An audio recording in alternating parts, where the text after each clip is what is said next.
Teman-teman, baca firman Tuhan wajib setiap hari. Amin. Salam, selamat pagi, selamat tahun baru buat kita semua. Semoga tahun 2024 ini semakin tahun yang membawa berkah dan damai sejahtera bagi kita semua.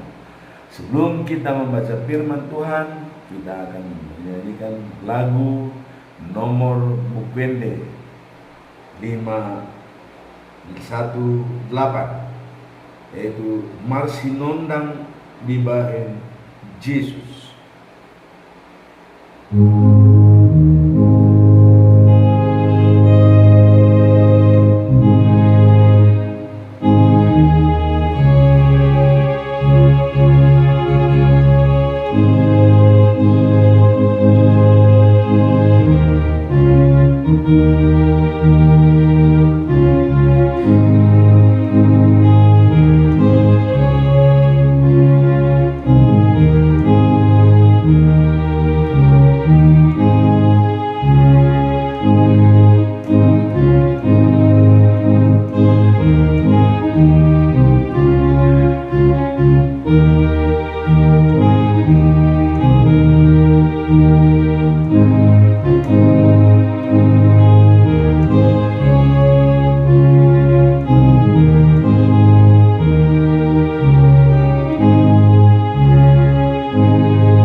Saudara-saudara sebangsa dan setanah air, selamat pagi dan selamat bertemu kembali dengan pembacaan firman Tuhan dari Perjanjian Lama, yaitu Bilangan pasal yang ke-9 sampai dengan ke-10. Pasal ke-9, Perayaan Paskah yang kedua. Pada bulan 1 dalam tahun kedua sesudah bangsa Israel meninggalkan Mesir, Tuhan berbicara kepada Musa di padang gurun Sinai. Kata Tuhan, pada tanggal 14 bulan ini, mulai saat matahari terbenam, orang Israel harus merayakan Paskah menurut peraturan yang sudah ditetapkan. Maka Musa menyuruh bangsa Israel merayakan Paskah. Mereka merayakannya di gurun pasir Sinai pada petang hari tanggal 14 bulan 1. Segalanya mereka lakukan tepat seperti yang diperintahkan Tuhan kepada Musa. Tetapi di antara mereka ada beberapa orang yang najis karena telah menyentuh mayat, sehingga tak boleh merayakan Paskah pada hari itu. Mereka itu pergi menghadap Musa dan Harun dan berkata, "Kami ini najis karena telah menyentuh mayat. Tetapi mengapa kami harus dikecualikan sehingga tak dapat mempersembahkan kurban kepada Tuhan bersama dengan saudara-saudara kami?" Musa menjawab, "Tunggu dulu sampai saya menerima petunjuk dari Tuhan." Tuhan menyuruh Musa mengatakan kepada bangsa Israel, "Kalau di antara kamu atau keturunanmu ada yang najis karena telah menyentuh mayat atau sedang dalam perjalanan jauh, ia juga harus merayakan Paskah bagi Tuhan. Tetapi perayaan itu harus diadakan 1 bulan kemudian, yaitu pada malam tanggal 14 dalam bulan 2. Rayakanlah hari itu dengan makan domba Paskah beserta roti yang tidak pakai ragi apa-apa, yang tidak pakai ragi dan sayuran pahit. Jangan tinggalkan apa-apa dari makanan itu sampai besok paginya, dan jangan mematahkan satu pun dari tulang binatang yang dipersembahkan kepadaku. Rayakanlah Paskah itu sesuai dengan segala peraturannya. Sebaliknya, orang yang tidak najis dan tidak juga dalam perjalanan, tetapi lalai merayakan Paskah, tidak kuanggap lagi seorang dari umatku, karena dia tidak mempersembahkan kurban kepadaku pada waktu yang ditentukan. Orang itu harus menanggung akibat dosanya. Apabila di antara kamu ada seorang asing yang mau merayakan Paskah, ia harus merayakannya sesuai dengan semua peraturan dan ketetapan. Hukum itu berlaku untuk setiap orang, baik orang Israel maupun orang asing. Awan yang bersinar. Pada hari kemah Tuhan didirikan, datanglah awan dan menutupi kemah itu. Pada waktu malam sampai pagi, awan itu kelihatan seperti api. Tiap kali awan itu naik, orang Israel membongkar perkemahan mereka, lalu berangkat. Dan di mana awan itu turun, di tempat itu mereka berkemah lagi. Atas perintah Tuhan, bangsa Israel itu membongkar kemah, dan atas perintah Tuhan juga mereka memasangkan kembali. Selama awan itu ada di atas kemah Tuhan, mereka tetap tinggal di tempat itu. Kalau awan itu lama berada di atas kemah itu, mereka taat kepada peraturan Tuhan dan tidak berangkat dari tempat itu. Tetapi kadang-kadang hanya beberapa hari saja awan itu berada di atas kemah itu. Bagaimanapun juga perintah Tuhanlah yang menentukan mereka tinggal di suatu tempat atau berangkat. Kadang-kadang awan itu hanya tinggal dari petang sampai pagi. Dan waktu awan itu naik di pagi hari, mereka pun berangkat. Kapan saja awan itu naik, baik siang atau malam mereka berangkat. Selama awan itu berada di atas kemah Tuhan, entah selama 2 hari, sebulan, setahun, atau lebih, selama itu pula mereka tinggal di tempat itu. Kalau awan itu naik, barulah mereka berangkat. Mereka tinggal di suatu tempat dan berangkat ke tempat yang lain sesuai dengan perintah Tuhan yang diberikan Tuhan melalui Musa. Pasal yang ke-10. Trompet-trompet dari perak. Tuhan berkata kepada Musa, "Buatlah 2 buah trompet dari perak, tempaan untuk memanggil rakyat berkumpul atau untuk menyuruh mereka berangkat. Kalau keduanya ditiup panjang, berarti seluruh umat harus berkumpul di sekelilingmu, di depan pintu kemahku. Tetapi kalau satu saja yang ditiup, berarti hanya para pemuka yang harus berkumpul di sekelilingmu.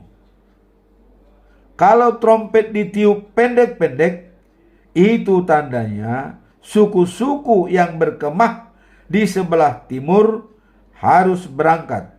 Kalau ditiup pendek-pendek untuk kedua kalinya, maka suku-suku di sebelah selatan harus berangkat. Jadi bunyi yang pendek-pendek berarti umat harus berangkat. Sedangkan bunyi yang panjang berarti umat harus berkumpul. Trompet-trompet itu harus ditiup oleh para imam, anak-anak Harun. Itulah peraturan yang harus kamu taati untuk selama-lamanya. Dan apabila kamu berperang di negerimu untuk mempertahankan diri terhadap musuh yang menyerang, tiuplah trompet-trompet itu. Maka aku Tuhan Allahmu akan menolong dan menyelamatkan kamu dari musuh-musuhmu. Juga pada hari-hari kamu bersukaria, yaitu pada pesta-pesta bulan baru dan perayaan-perayaanmu yang lainnya, trompet itu harus ditiup pada waktu kamu mempersembahkan korban bakaran dan korban perdamaian kepadaku, maka aku akan menolong kamu. Akulah Tuhan Allahmu. Orang Israel berangkat. Dalam tahun kedua sesudah bangsa Israel meninggalkan Mesir, pada tanggal 20 bulan 2, naiklah awan dari atas kemah. Lalu orang Israel berurutan berangkat meninggalkan padang gurun Sinai, dan awan itu berhenti waktu mereka sampai di padang gurun Paran. Itulah pertama kali mereka berangkat atas perintah Tuhan melalui Musa. Terdahulu berangkat laskar yang bernaung di bawah Panji Kesatuan Yehuda, pasukan demi pasukan. Nahason anak Aminadab memimpin barisan suku Yehuda. Netanel anak Juar memimpin barisan suku Isasar. Dan Eliab anak Helon memimpin barisan suku Jebulon. Lalu kemah Tuhan dibongkar, dan berangkatlah kaum Gerson dan Merari yang memikul kemah itu. Kemudian berangkatlah laskar yang berjuang di bawah Panji Kesatuan Ruben, pasukan demi pasukan. Elisur anak Sebdeur memimpin barisan suku Ruben. Selumiel anak Zurisadai memimpin barisan suku Simeon. Dan Eliasab anak Rehuel memimpin barisan Gad. Sesudah itu berangkatlah orang-orang Kehat yang memikul barang-barang suci. Apabila mereka sampai di tempat perkemahan yang berikut, kemah Tuhan sudah dipasang lagi.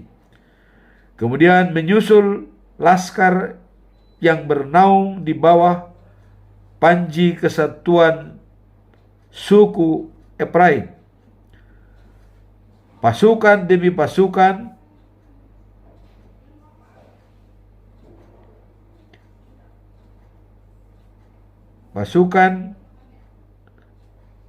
Elisama anak Amihud memimpin barisan suku Efraim. Gamaliel anak Pedasur memimpin barisan suku Manase. Dan Abidan anak Gideon memimpin barisan suku Benjamin. Akhirnya berangkatlah laskar yang bernaung di bawah panji kesatuan suku Dan. Mereka adalah pengawal belakang semua kesatuan. Mereka berjalan pasukan demi pasukan. Ahieser anak Amisadad memimpin barisan suku Dan. Pagiel anak Okran memimpin barisan suku Asher. Dan Ahira anak Enam memimpin barisan suku Naftali. Itulah urutan berbaris orang Israel. Pasukan demi pasukan setiap kali mereka berangkat untuk pindah. Musa berkata kepada iparnya, Hobab anak Rehuel, orang Midian, kami akan berangkat ke tempat yang menurut kata Tuhan akan diberikan kepada kami.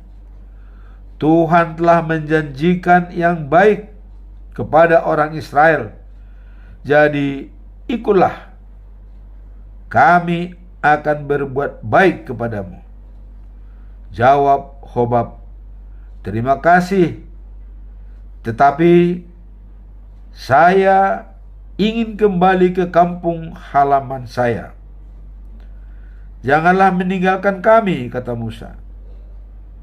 Engkau dapat menjadi penunjuk jalan bagi kami, sebab engkau tahu di mana kita dapat berkemah di padang gurun.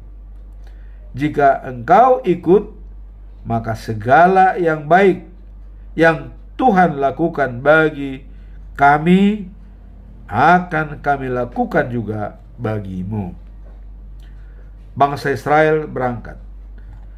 Sesudah bangsa Israel meninggalkan Sinai, gunung kediaman Tuhan, mereka berjalan 3 hari lamanya.